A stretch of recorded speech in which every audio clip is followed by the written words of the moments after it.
Moi, je m'appelle Manon, je suis sage-femme, j'ai été diplômée cet été, en juin, et donc je travaille à l'hôpital de Robert Ballanger, dans le 93. C'est une maternité de niveau 2, qui fait à peu près 3500 accouchements par an.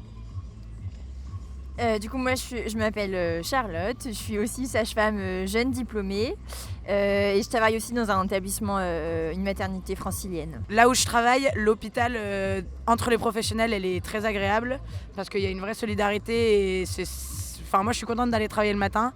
Par contre, en termes de fatigue, c'est très très compliqué parce en gros, on fait des gardes de 12 heures quand on est sage-femme et notamment quand on est en salle d'accouchement. C'est très très fréquent de ne pas avoir le temps de se poser, ne serait-ce que pour manger ou pour prendre sa pause pipi, quoi. On sort très souvent en retard, 1 ou 2 heures en retard, alors qu'on a déjà fait 12 heures. Et c'est pas des heures sup qui sont... Enfin voilà, c'est des semi-heures sup qui sont pas prises en compte. Et donc on rentre chez soi et on est crevé et on doit réenchaîner le lendemain de nouveau avec 12 heures. Donc physiquement épuisant. Et après, moi j'ai la chance de travailler dans un endroit où l'équipe est solidaire. Et enfin, quand je suis arrivée, le personnel était déjà en grève.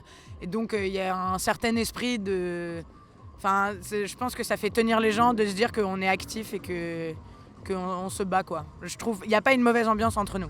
Entre les professionnels, ça se passe bien, mais c'est plutôt au niveau de la hiérarchie qu'on sent que voilà, parfois il y a quand même des pressions et que c'est difficile de dialoguer avec notre hiérarchie. Voilà, sur l'organisation de notre travail et tout ça. Ce qui est difficile, je pense qui nous pose problème en tant qu'étudiants, c'est vraiment sage-femme les cliniciennes qui nous encadrent sur les terrains de stage, elles ont déjà beaucoup de choses à gérer au niveau de leur travail et que c'est parfois difficile pour elles de nous encadrer en plus. Et je pense que c'est plus ça qui est handicapant sur les terrains de stage pour nous que la pression du dessus, quoi. Après, évidemment, si les sages-femmes elles ont trop de travail et trop de choses à gérer, c'est peut-être au-dessus que ça doit se régler aussi, quoi. Donc moi, comme je disais, je travaille dans le 9-3 et en fait, c'est vraiment le cas typique des trucs qui sont dits pour la grève. C'est que donc, nous, il y a une maternité juste à côté de niveau 1 qui a fermé. Et du coup, toutes les patientes qui étaient suivies dans cette maternité qui s'appelait le Vert-Galant, leurs dossiers ont été déplacés dans notre maternité à nous. Donc ça fait plus de 500 accouchements en plus et de patientes à suivre en plus pour Robert Ballanger, mais il n'y a eu aucune adaptation du nombre de personnel, du nombre de places, du nombre de matériel. Donc on déborde clairement. On croule clairement sous le boulot. Et à titre d'exemple, là, depuis que je suis arrivée, il y a eu plusieurs fois des périodes de délestage où donc en gros on appelle les SAMU de la région pour leur dire ne nous amenez plus de patientes parce qu'on ne pourra pas s'en occuper, donc ils sont obligés d'aller ailleurs. Et de nombreuses fois, il y a eu des gardes où en gros les patientes arrivaient et en fait toutes les salles d'accouchement étaient remplies. Et du coup, il y avait des patientes qui ne pouvaient pas avoir leur péridurale, donc qui attendaient dans le couloir. Il y avait un soignant qui pouvait leur faire. Elles avaient les conditions médicales pour avoir une péridurale, mais on ne pouvait pas leur faire juste parce que toutes les pièces étaient occupées. Et en maternité, c'est pareil. Il y avait des patientes qui avaient accouché dans le bloc obstétrical, mais plus de place en maternité. Et donc, du coup, elles attendaient des heures et des heures et des heures dans une chambre pas du tout adaptée pour le repos d'une maman qui vient d'accoucher. Et ça, c'est arrivé plusieurs fois. Du coup, les revendications immédiates, c'est celles qui correspondent à peu près à la grève et au mouvement d'aujourd'hui. Donc c'est plus de moyens pour les hôpitaux, des moyens au niveau matériel et des moyens au niveau des effectifs. Du coup, c'est qu'il y ait plus de moyens de sous qui soient alloués à tout ça. Après, plus largement, c'est vraiment le but, c'est que là, on voit que le système de santé il croule, que nous les soignants, nous on est encore des jeunes soignantes, mais qu'on peut être vite usés, qu'on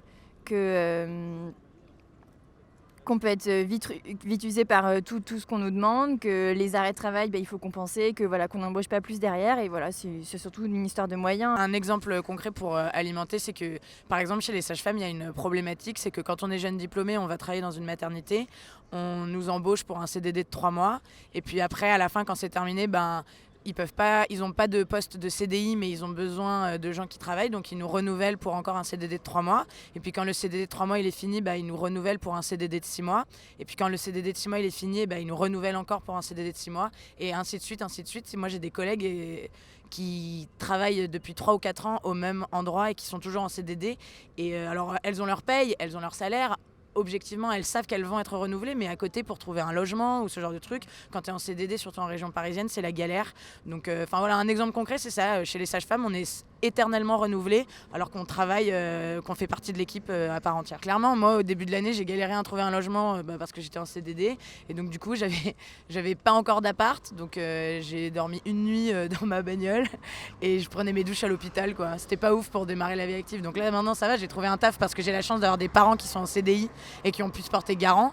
Mais si j'avais pas mes parents en CDI qui eux ont un statut clairement aisé, même maintenant que je suis diplômée, que j'ai mon taf et que je pourvois à mes moyens, à mes besoins par mes propres moyens, j'ai quand même encore besoin de mes parents parce que je suis en CDD.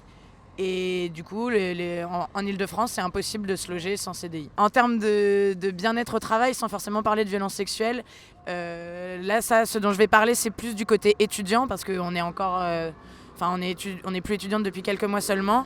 Il faut savoir que chez les étudiants de sage-femme, il y a une enquête bien-être qui a été publiée par notre association nationale. Et les résultats, ils étaient vraiment dramatiques. Il y avait genre 7 étudiantes sur 10, je crois, qui avaient des symptômes dépressifs. J'ai plus exactement les chiffres, mais genre 2 sur 3 qui avaient subi des maltraitances physiques ou verbales à l'hôpital.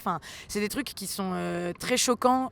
On ne pensait pas que ce serait encore le cas aujourd'hui. Et moi, j'ai de nombreuses fois été témoin ou alors reçu de témoignages de filles qui effectivement clairement se font draguer, mais c'est pas de la drague, c'est des filles qui se sont fait prendre des petites fessées par un garçon qui est un peu plus haut, pas forcément professionnel mais qui est un peu plus haut, ou alors c'est dans des situations où on peut pas réagir, genre typiquement sur une chirurgie au bloc ou quoi, des réflexions aussi sur les patientes, les bonnes celles-là.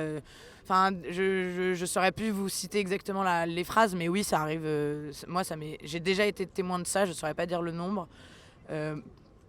C'est des choses qui arrivent, de se faire, d'avoir un rapport qui n'est plus professionnel, mais qui est physique, quoi. Alors qu'il n'est pas, consenti de la part de la fille. Voilà. Et en fait, c'est totalement lié au mal-être de l'hôpital, parce que toutes ces violences verbales et physiques qu'on subit à l'hôpital, pour nous, elles sont le fait direct du mal-être des soignants qui ne peuvent plus prendre soin et être bienveillants avec leurs étudiants. Et donc, ça, je vous passe les discours que tout le monde a dit aujourd'hui, mais des étudiants mal formés, c'est des patients en danger. Et j'ai jamais fait la grève. Donc là, c'est la première fois que je suis dans un mouvement comme ça. C'est aussi, je pense, c'est la première fois que je suis professionnelle et c'est la première fois que je viens dans la rue en me disant là vraiment je sais que c'est pour moi et c'est pour mon avenir et notre avenir à tous que je suis là. Donc ça a beaucoup plus de sens pour moi d'être là aujourd'hui, parce qu'on se dit vraiment que si on fait rien, ça va vraiment être la merde. Et voilà. Non, moi j'avais jamais fait grève, mais j'avais déjà manifesté, mais c'est plus pour des sujets de société un peu plus globaux. Il y avait eu les retraites, les éternelles manifs du 1er mai, l'écologie, tout ça. Mais du coup, c'est la première fois aussi en tant que professionnelle que j'ai vraiment manifesté. Et comme le disait Manon, du coup, là, j'avais pas forcément besoin de faire grève aujourd'hui parce que je devais pas travailler, mais il y a quand même vachement plus de sens quand on est concerné là dans la santé à faire grève et à manifester. Ouais. Vraiment, pour rebondir, faut quand même dire qu'on est là uniquement parce qu'on n'est pas de garde aujourd'hui, ouais. Et que si dans notre emploi du temps on aurait eu une garde aujourd'hui, on n'aurait pas pu venir, parce que même si on avait posé grève, on aurait été assigné et qu'on aurait... la grève, c'est juste... c'est un mot d'ordre et c'est une manière de dire qu'on est nombreux, mais concrètement ça veut rien dire chez nous parce qu'on va quand même aller travailler et pas être payé. Donc faut aussi dire que si on est là, c'est parce que notre planning ne nous a pas mis de garde aujourd'hui. Mais si j'avais été de garde, même en étant mobilisée, en étant en grève, etc., j'aurais pas pu être là. Tu m'as posé la question pour la NEF et je vais répondre aussi pour l'ANESF parce que je suis sage-femme. En gros, toutes les deux, c'est les associations nationales des étudiants. Sage-Femme de France ou Médecine de France. Et donc en gros, toutes les instituts de formation en France, la plupart du temps, ont une association locale, donc, qui a son petit nom d'association locale. Donc chez nous, c'était l'association des étudiants de Sage-Femme de Paris-Ouest.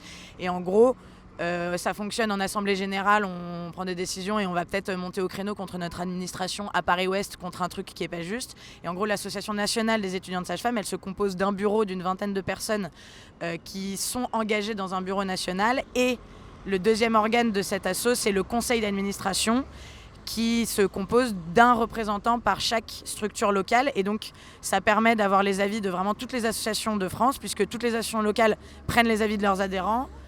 Les administrateurs font remonter dans le conseil d'administration les avis du coup de toute la France et prennent des décisions. Et le bureau va agir en fonction de ce qui a été décidé. Par exemple, nous, les étudiants de sage-femme, on a entendu l'avis de grève, l'avis de manifestation. Et ben, on n'a pas direct dit go, on va à la grève. On a envoyé des petits mails à tous nos administrateurs pour leur dire sondez vos étudiants, qu'est-ce que vous pensez. Et nous, on n'a pas eu les réponses de 100% de nos administrateurs, mais tous ceux qui ont répondu à fond, on y va, on se mobilise. Et donc à partir du moment où on a eu l'aval des administrateurs, on a dit ok, on y va, on se mobilise. Et donc pour la NESF, c'est la même chose. Il y a des associations locales dans toute la France et un bureau national qui agit en fonction des décisions du conseil d'administration. Et c'est des associations qui ont quand même pas mal de poids, qui vont au ministère, qui sont en lien avec les organismes pro, qui essayent au maximum de défendre la cause des étudiants.